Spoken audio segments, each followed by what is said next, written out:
طالبانو په جلال آباد کې د ولسمشر غني څرګندونو ته څه غبرګون ښودلی دی. طالبان غواړي چاته واک وسپاري؟ آیا ګلبدین حکمتیار ته او اشرف غني بیا څه شرط لري؟ سلامونه لیدونکو، دا مهم خبر کولی شئ په دې ویډیو کې وګورئ او خپل نظر هم را سره په آخره کې کومنټ کې شریک کړئ.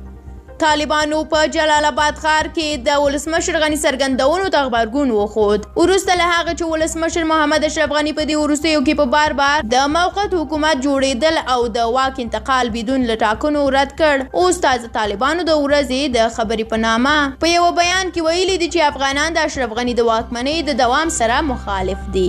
افغانان د اشرف غني د اقتدار دوام نه غواړي. د طالبانو ویان په بیان کې ویلي دي چې افغانان نور د اشرف غني د اقتدار او حکومت دوام نه غواړي. طالبان وایي چې افغانان تر بل هر څه سولې ته اړتیا لري. د طالبانو د دې بیان په بنسټ افغانان اوس د ولسمشر غني د حکومت او دوام څخه سولې ته ترجیح ورکوي.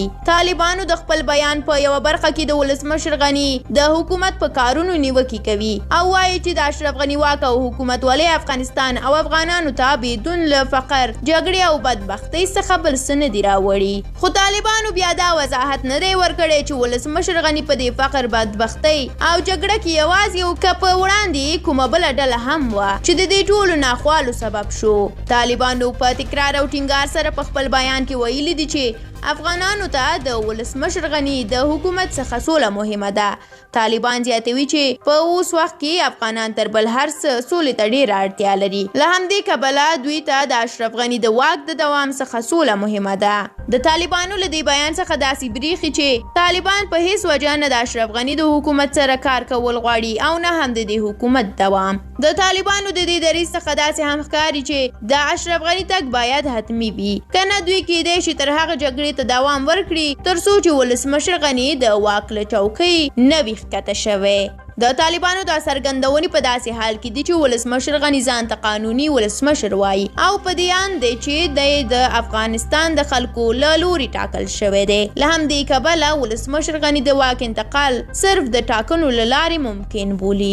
ولسمشر غني تېره ورځ د امریکا له یو مشهور تلویزیون سره په خبرو کې وویل چې دی په هیڅ ډول تیار نه دی چې واک د بدون له دې چې ټاکنې وشي بل چاته وسپاري. ولسمشر غني او ټیم یې په دې باور دی چې مخکې له وخته به د واک سپارل هیواد به یو ځل بیا د خپل پخواني سرنوشت سره مخ کړي.